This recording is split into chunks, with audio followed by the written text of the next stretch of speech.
Picking technique. That's our topic again for this week's lesson, and it's gonna be a fun one. Today we will check out a super effective alternate picking workout that also sounds great, especially if you're into classical or neoclassical music. We will check out a couple of really challenging measures of a rather well-known Paganini piece, and this really exciting and cool workout will take your alternate picking skills to the next level over the next couple of weeks. So let's not waste any more time and get to work.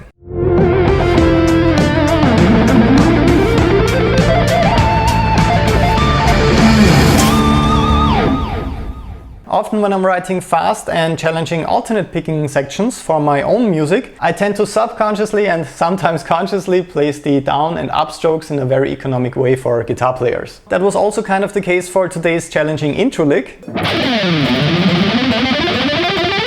Phrases like that come relatively easy for me right now, moving in those 3-note per string scales, performing those classic 3-note per string shred licks with focus on repeating a couple of patterns on different strings, so that the down and upstroke pattern is relatively easy to move from string to string, since that's a system that I studied quite a lot over the last couple of years. But with today's challenging workout we have to switch between the different strings constantly while keeping the alternate picking motion going, and often those changes fall into places in the measure where you don't really expect it or where you're not really used to switching between the different strings. And that's my number one reason why this is such an effective workout for your right hand. Before we start to practice this piece, let me quickly define the main goals of this week's lesson. Number one, this isn't really about speed, since we talked about developing picking speed last week already. So this week's focus is accuracy and developing a clean and economic technique. So in the fastest take we will only play 16th notes at 120 beats per minute, but don't worry, this sounds and feels much faster than that. We are constantly playing 16th notes for the entire workout, so it's a continuous pattern of downstroke, upstroke, downstroke, upstroke and so on.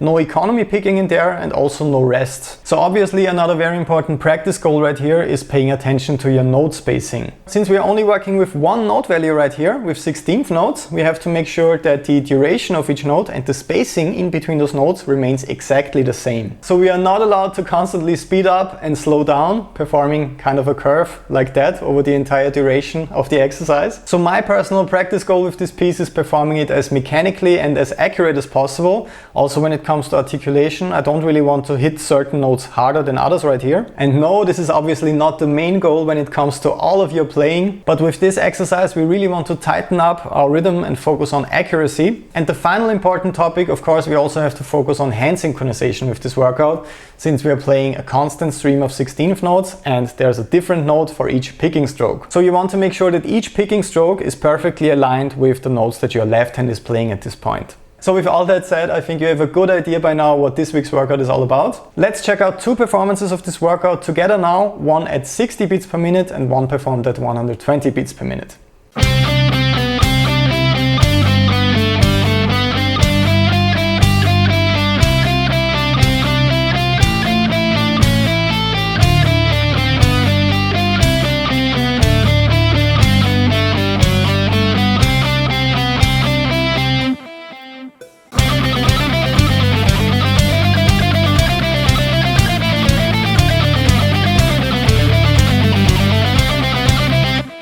As always, you can download the tabs and guitar profiles for this workout on patreon.com/BERNTH. I also made sure to write down my preferred fingering for this exercise in those files, and I once again recorded some really helpful video play-alongs in different tempos. By downloading these files right now, you can work on this together with me in your next practice routine. So you have a visual reference of my technique when you're practicing, and I also made sure to add some scrolling tablature once again to those files. Now before you start practicing, let's check out the biggest problem zones with this workout and why it is so challenging. So right at the beginning, I have to roll my middle finger right here to separate those two notes, because I don't want it to sound like that. So I don't want any overlapping notes right here. So that's what I think is the first big challenge, to really separate those two notes. And we already have to jump between the G and the B string right here, since we want to keep the constant down and upstroke movement going. Up next I have to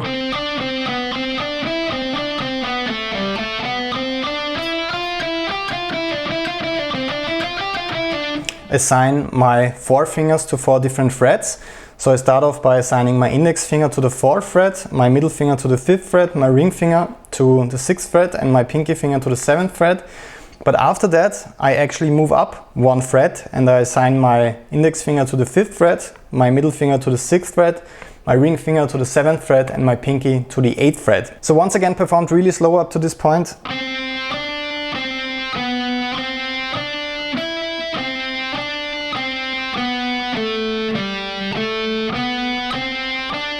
And here.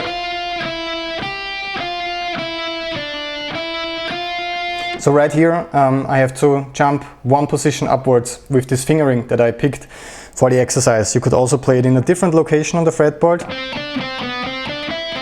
But I thought it's probably a good idea to place it right here around the area of the 5th fret, because you're probably familiar with the pentatonic scale right here, or with the A minor scale, for example. So once again I'm just switching positions. I'm moving up my hand 1 fret at this part of the piece.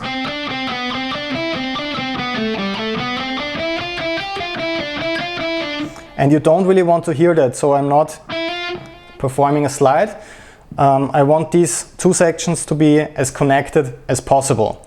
And after that, I think that's the most challenging part of the entire workout right now, because we are playing on multiple strings now and we have to jump between the different strings constantly, and the up and down strokes, keeping that going, is actually pretty difficult right here. So we're starting with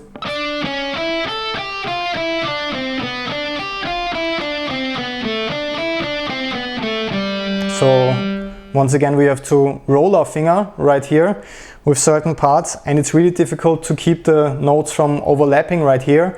There are a couple of stretches in here as well with a couple of positions, and as we said, we really don't want the notes to overlap like that. We want to clearly separate them, and the listener also shouldn't be able to hear our struggles when it comes to the fingerings and to the switching between the different strings. It should just sound like one effortless stream of 16th notes. So that's the most important thing right here, and that's the thing, or the aspect in my opinion, why this sounds so amazing when you play it a bit faster at 120 beats per minute, for example. So here's that final part of the piece performed once again, maybe a bit slower, and I'm starting with an upstroke, so on the offbeat, and I'm playing it all the way until the end.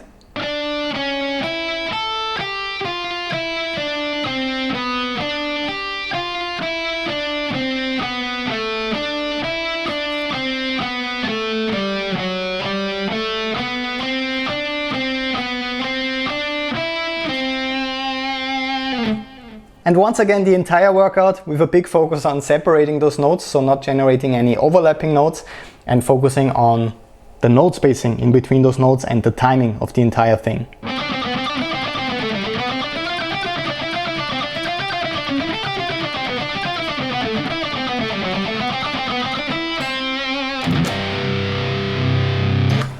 So as you could see, it's important to keep the down and upstroke motion going throughout the entire exercise.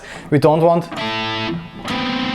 any overlapping notes, and the note spacing has to be correct, and we also want to avoid timing inconsistencies with this exercise.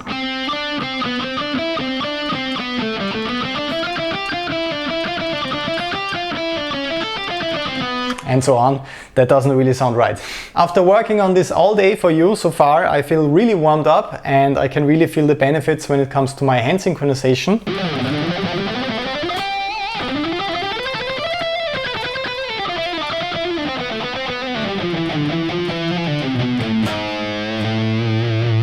So I will definitely keep this exercise in my practice routine from now on, in the first block that I'm working on at the moment, called alternate picking.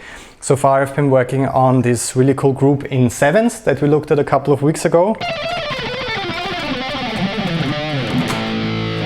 This one is also quite a lot of fun, but the way that the down and up strokes are placed right here is really challenging for me, and I think this is a great workout to further work on my picking consistency and accuracy. So this is exactly what I'd recommend to you if you want to increase your picking skills for the upcoming weeks. This is also what I will be working on. Make sure to practice this together with me by downloading the tabs, skitter profiles and video play-alongs for this exercise on my Patreon page, patreon.com/BERNTH. I recently also added the option to join my VIP club over there in the form of a secret Facebook group. In there I can finally give some coaching, input and feedback to student contributions like videos, audio files, guitar profiles, questions and much more. And the Patreon community can also finally interact with each other in there. So this is a great and positive learning environment for maximum guitar progress. So make sure to check it out if that's interesting for you. In the end, make sure to subscribe to join this guitar community if you're not part of it already. Around 60% of you guys and girls watching these videos are not subscribed to this channel yet. So let's finally start changing that. By subscribing, you also won't miss any new video uploads that I'm posting every single week. I really hope that you had some fun checking out a couple of measures of this really cool Paganini composition called Mozzo Perpetuo with me today. I will hopefully see you again in the next video lesson. All the best and have a lot of fun practicing until then.